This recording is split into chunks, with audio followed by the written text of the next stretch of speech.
Get ready to go inside Google's cloud. The tech giant has 12 data centers around the world. They are the engines that make Google run, and they contain a lot of sensitive information about you.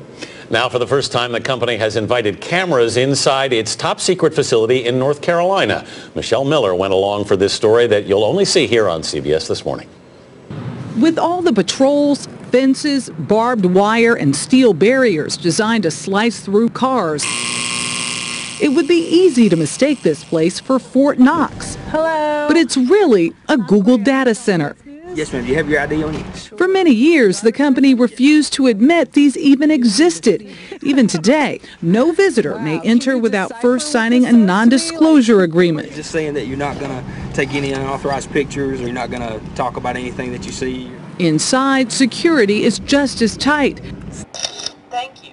Retina scans determine who has access, something even many Google executives don't have. Every single person entering and leaving is tracked. If more than one person enters through the doors at once, alarms sound. Have you ever had a breach at this facility? No. Never? No. Let's go in. Our tour guide is Google's Senior Vice President, Urs Holzle, known for his trademark red socks and one of the company's first employees. My first job title was search engine mechanic. And I picked that because everything was broken. Google was down, searches took 5 seconds. Now Holzle is in charge of building and running all of Google's data centers. In the industry, you're known as the infrastructure czar. Mm-hmm. Flattered by that? You know, yes. Yes. Our first stop, the networking room. It's like air traffic control. Every time a user asks Google for something, that request is first routed here and then directed to another computer on the server floor. How many servers are on this floor?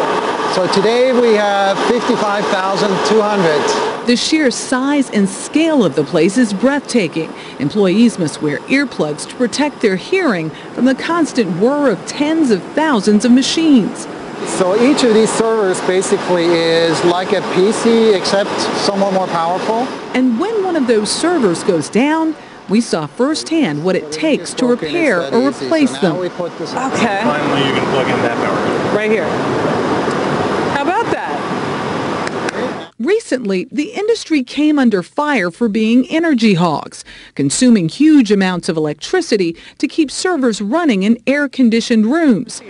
On our tour, Google was very eager to show us how they were reducing their carbon footprint here at the data centers. That's because the company is very protective of its green image, according to Wired Magazine's Stephen Levy. He has covered Google for years and also got a tour of the Lenore data center. The opening up of the data centers really comes from their feeling that they can't keep this to themselves.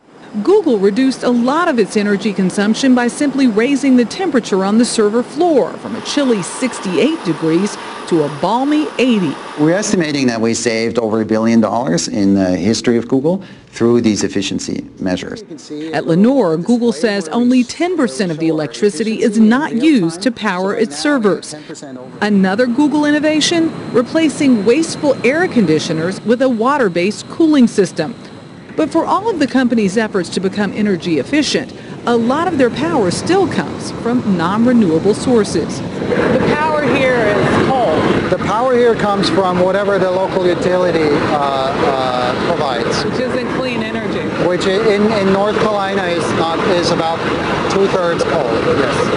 We are currently at about 35% of renewable energy, and we're aiming to get eventually to 100%. Google says this is the only time they'll allow TV cameras inside their server floor.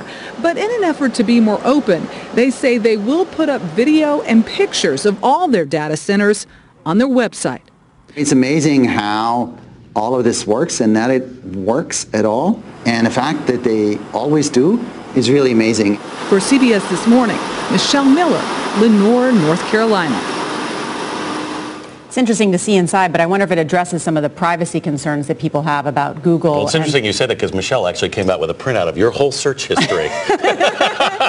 We'll be looking at that later. Okay.